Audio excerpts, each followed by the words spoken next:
Hi viewers, welcome to our channel. ప్రస్తుతం మనతో పాటు సీనియర్ జర్నలిస్ట్ దాము బాల సన్న వారితో మాట్లాడదాం. నమస్కారం సార్. నమస్తే. సార్, జగన్ గారు చంద్రబాబు నాయుడు గారిని కాంప్రమైజ్ అవ్వడానికి లండన్లో కలిశారు అన్న ఒక వార్త వైరల్ అవుతుంది సార్. దీంట్లో నిజమెంతుంది? పాసిబుల్ అంటారా సార్?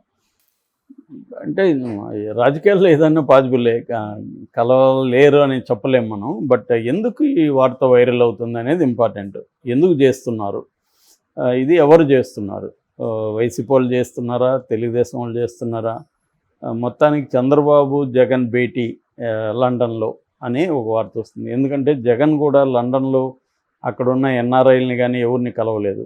చంద్రబాబు అసలు ఏ ఊరిలో ఉన్నాడో కూడా ఎవరికి తెలియదు. మొన్నటి వరకు ఇటలీ అని సాక్షి వీళ్ళు రాశారు, ఇటలీలో. కానీ సాక్షి దగ్గర ఏమీ సాక్ష్యం లేదు ఉన్నట్టు. ఊరికే రాశారు తప్ప ఉన్నట్టు ఏదన్నా సాక్ష్యం కావాలి కదా, అట్లాంటిది ఏది లేదు. అంటే ఎయిర్పోర్ట్లో కానీ ఎక్కడో చోట పబ్లిక్ ప్లేస్లో నుంచే కదా వెళ్ళాలి. మరి ఎందుకు తెలియకుండా వెళ్ళగలిగారు చంద్రబాబు? ఎలా వెళ్ళగలిగాడు? ఎక్కడా లేదు. ఎవరిని కలవలేదు చంద్రబాబు కూడా. ఎన్ఆర్ఐలను మామూలుగా అయితే ఎన్ఆర్ఐలను అభినందించడం, అక్కడ అవన్నీ హంగామా వ్యవహారం ఉంటుంది. సో ఇందువల్ల డౌట్స్ ఉన్నాయన్నమాట. అసలు ఇతను జగనేమో అట్లా చంద్రబాబు లాగా ఎవరికి తెలియకుండా వెళ్ళలేడు. ఎందుకంటే సిబిఐ కోర్టుకి అన్ని విషయాలు చెప్పాలా, ఆయన ఎక్కడెక్కడికి వెళ్తాడు డీటెయిల్స్ ఇవ్వాలి, ఫోన్ నెంబరు, మెయిల్ ఐడీలు సిబిఐకి ఇవ్వాలి, కోర్టుకి కూడా ఇవ్వాలి. సో సిబిఐకి కోర్టుకి అతను ఈరోజు ఎక్కడున్నాడు, 4 గంటలకు ఎక్కడున్నాడు, 5 గంటలకు మొత్తం సిబిఐకి కోర్టుకి అతని ప్రోగ్రామ్ అంతా ఇవ్వాలి. కానీ చంద్రబాబు, నిజానికి చంద్రబాబు మీద కూడా కేసులు ఉన్నాయి. చంద్రబాబు కూడా బెయిల్ మీద ఉన్నాడు. చంద్రబాబు కూడా పర్మిషన్ తీసుకోవాలి మామూలుగా అయితే, కానీ అవేవి చేయకుండా మేనేజ్ చేసుకొని వెళ్ళగలిగాడు చంద్రబాబు. తనకున్న వ్యవహారం వేరే. సో ఇప్పుడు వీళ్ళిద్దరూ కలిశారు అని ఎందుకు వస్తుంది వార్త అంటే, దానికి ఒక కారణం ఏంటంటే జగన్కి థ్రెట్ ఉంది అని నిన్న కూడా నేను దీన్ని ఎక్స్ప్లెయిన్ చేశాను. అయితే నాకు ఈరోజు మళ్ళీ ఇంకొన్ని డీటెయిల్స్ తెలిసాయి. అక్కడ లండన్ ఎన్ఆర్ఐస్ కొంతమంది మాట్లాడారు. సో దాన్ని బట్టి మనకు అర్థమైంది ఏమంటే, జగన్కి గతంలో కూడా 2019లో కూడా ఒక 60 మందిని దించారు అక్కడ జగన్ కోసం. సో అనేది ప్రధానంగా ఎవరు దించారంటే తెలుగుదేశం వర్గాలే దించాయనేది వాళ్ళకున్న అభిప్రాయం, ఎవరికి, వైసీపీకి. సో జగన్ని ఎందుకంటే జగన్ కమ్మ సామాజిక వర్గ ఆర్థిక మూలాలని దెబ్బకొట్టాడు. ముఖ్యంగా అమరావతిలో కమ్మ సామాజిక వర్గం అక్కడ అమరావతి మీద చాలా హోప్స్ పెట్టుకునింది. దాంట్లో చాలా ఇన్వెస్ట్ చేశారు. చుట్టుపక్కల ల్యాండ్స్ విపరీతంగా, ఒక అమరావతి అంటే విజయవాడ, గుంటూరు చుట్టుపక్కలే కాకుండా ఇట్లా నరసరావుపేట దగ్గర, తెనాలి వరకు, ఇటు ఆ రౌండ్ మొత్తం విపరీతంగా ఇన్వెస్ట్ చేశారు ఎన్ఆర్ఐలు. సో ఇప్పుడు అదంతా కూడా పడిపోయింది. సో మళ్ళీ జగనే వస్తే ఇంకా వాళ్ళు మర్చిపోవాల్సిందే. వైజాగ్, తిరుపతి, కాకినాడ ఇలాంటివి డెవలప్ అవుతున్నాయి, కానీ అమరావతి ఇంకా డెవలప్ అయ్యేది కష్టమైపోతుంది. సో చంద్రబాబు వస్తే మళ్ళీ వాళ్ళకి ఇది అవుతుంది. కానీ చంద్రబాబు వస్తాడా అనేది డౌట్ ఉంది వాళ్ళకి. అందుకని జగన్ మీద మళ్ళీ ఈ ఆపరేషన్ స్టార్ట్ చేశారా?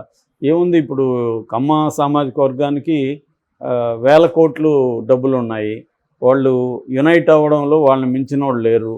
సో మొన్న కూడా మనం చూసాం కదా, ఇక్కడ కోమటి జయరాం వీళ్ళు ఓపెన్గానే డబ్బులు పడేద్దాం, ఎవరెవరికి అవసరాలు ఉంటాయి కనుక్కోండి, ప్రతి ఒక్కడికి, వాడికి పెళ్ళం ఉంటుంది, పిల్లలు ఉంటారు, ఇష్యూస్ ఉంటాయి, 2 లక్షలు ముఖాన్ని కొడదాం అన్నట్టుగా మాట్లాడారు కదా. సో అందువల్ల పెద్ద ఎత్తున ప్రపంచవ్యాప్తంగా ఉన్న కమ్మ సామాజిక వర్గం అంతా యునైట్ అవుతున్నారు. వాళ్ళతో పెట్టుకోవడం అనేది జగన్ చేసిన తప్పు. సో వాళ్ళతో ఎవరు కూడా ఇప్పటి వరకు పెట్టుకోలే. ఇప్పటి వరకు రామోజీరావు దగ్గరికి పోలీసులను పంపించిన సీఎం ఎవడు లేడు. అటువంటిది జగన్ దుస్సాహసం చేసి రామోజీరావును అరెస్టుకు ట్రై చేయడం, ఆయన దగ్గరికి సిఐడీలను పంపించడం వాళ్ళ ఇంటికి. ఆయన కూడా అన్నాడు కదా, ఇది కలికాలమా జగన్ కాలమా అని కూడా రామోజీరావు కామెంట్ చేశాడు. నా దగ్గరికి పోలీసులు వచ్చారు, ఎప్పుడు రాలేదని కూడా అన్నాడు. రామోజీరావుని ఇప్పటివరకు ఎవరు టచ్ చేయలేదు. అలాగే చంద్రబాబును కూడా ఇప్పటివరకు ఎవరు జైల్లో పెట్టలేదు. ఈ 2 పనులు అనేవి జగన్ చేసింది. అది ఇద్దరు కూడా కమ్మ సామాజిక వర్గానికి పెద్ద ఐకన్స్, చంద్రబాబు అండ్ రామోజీరావు.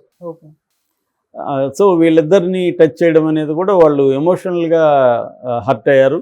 అట్లాగే వాళ్ళ ప్రయోజనాలు మామూలు కమ్మ సామాజిక వర్గమే క్యాపిటలిస్ట్ పెట్టుబడిదారీ సామాజిక వర్గం, అది వ్యాపార సామాజిక వర్గం. సో ఈ వ్యాపార సామాజిక వర్గానికి ప్రధానంగా ఏంటంటే వ్యాపార ప్రయోజనాలు ఇంపార్టెంట్. మనకి చూస్తే మనకి 19th సెంచరీలో జమీందారీలుగా ఎక్కువ కమ్మ బ్యాచ్ ఉండేవాళ్ళు. దాని తర్వాత కార్నవాలిస్ వచ్చి రైతువారీ సిస్టమ్ని పెట్టడం.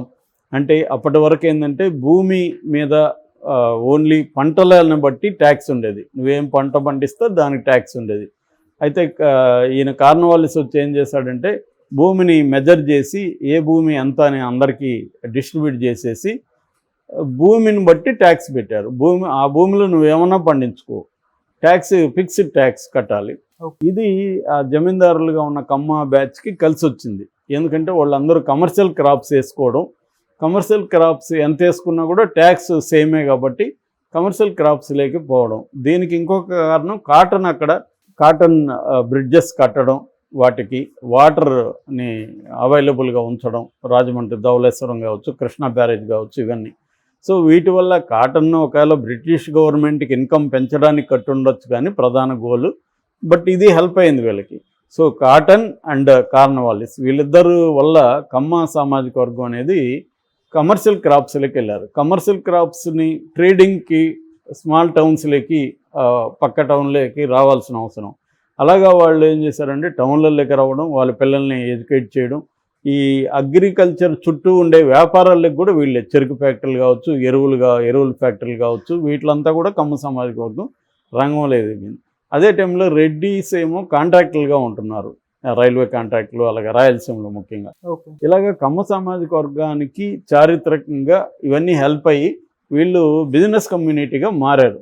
సో మారినప్పుడు వాళ్ళలో యునైట్ కూడా అవ్వడం మొదలైంది. వాళ్ళు వ్యాపారాని కోసం వాళ్ళు కమ్మ ఇక్కడ కాకుండా కోయంబత్తూరులో ఉన్న నాయుడుస్ అంటారు వాళ్ళతో కూడా వీళ్ళకి తమిళనాడులో ఉన్న వాళ్ళతో కూడా సంబంధ బాంధవ్యాలు ఉండడం, ఇవన్నీ జరిగాయి. అలాగా వీళ్ళు యునైటెడ్గా ఉంటారు బిజినెస్ ఇంట్రెస్ట్లో. వాళ్ళకి ప్రతిదీ వ్యాపారం అనేది ఇంపార్టెంట్. సో ఈ కాంటెక్స్లో జగన్ దాన్ని దెబ్బ కొట్టాడు. ఆ హెజమోని అంటారు, ఆధిపత్యం. ఆ ఆధిపత్యాన్ని ఎమోషన్ లెవెల్లోనూ కొట్టాడు, బిజినెస్ లెవెల్లోనూ దెబ్బ కొట్టాడు. సో అందువల్ల ఇప్పుడు వాళ్ళంతా యునైట్ అయ్యి జగన్ని ఏదన్నా హామ్ చేద్దాము అనే ఉద్దేశం ఉన్నట్టుగా వాళ్ళు ఆరోపిస్తున్నారు. వేరే రకమైన మనకేం తెలియదు, బట్ వైసీపీ వాళ్ళ ఇన్సైడ్ వాళ్ళకున్న ఇదేం. అందుకనే నిన్న కూడా మనకి లండన్లో ఈయన పొన్నవోలు సుధాకర్ రెడ్డి జగన్ ప్రమాదంలో ఉన్నాడు, మనం ఆయన్ని కాపాడుకోవాలా అనడం ఉద్దేశం కూడా ఏంటంటే జగన్ ఎందుకు మన అందరినీ కలవలేకపోతున్నాడు, ఎక్కువ ఎమ్మెల్యేలను వీళ్ళని ఎందుకు కలవలేకపోతున్నాడు అంటే అతనికి థ్రెట్ ఉంది, అందుకనే అతను పరదాలు ఇవన్నీ కట్టుకొని వస్తాడని కూడా తెలుగుదేశం మీడియా జగన్ని కామెడీ చేస్తుంటారు. నిజానికి జగన్కి విపరీతమైన థ్రెట్ ఉంది కాబట్టే జగన్ జాగ్రత్తగా ఉంటున్నాడు, మనం అందరినీ కలవలేకపోతున్నాడు. నా అదృష్టం నేను కలవగలిగాను, అలాగా నాకు అదృష్టం ఉండడం వల్ల జగన్ నన్ను కలిశాడు. సో మీరు కలవలేదని మీరేం బాధపడకండి, మనం జగన్ని సేవ్ చేసుకోవాలి అన్నట్టుగా మాట్లాడినట్టుగా మనకి అర్థమైంది. అదేదో చంద్రబాబుతోనే తేల్చుకుందాం, నాకు మీ సామాజిక వర్గాన్ని దెబ్బతీయాలనేమి ఇంట్రెస్ట్ లేదు, నేను అమరావతి డెవలప్మెంట్ కంటే ఆల్రెడీ డెవలప్ అయిన సిటీ అది ఉందని వెళ్ళాను తప్ప నాకు దీని మీద ఏమో గ్రడ్జి లేదు, లేకపోతే మీ సామాజిక వర్గం మీద గ్రడ్జి లేదు అన్నది అతను ఏమన్నా చెప్పాలనుకున్నాడా. ఎందుకంటే థ్రెట్ అనేది ఎప్పటికీ కంటిన్యూస్గా ఉండిందనుకో అది ఇబ్బంది అవుతుంది కదా, ప్రజల్లోకి వెళ్ళలేడు, ప్రజల్లోకి వెళ్ళకపోతే ప్రజలు దూరం అవుతారు.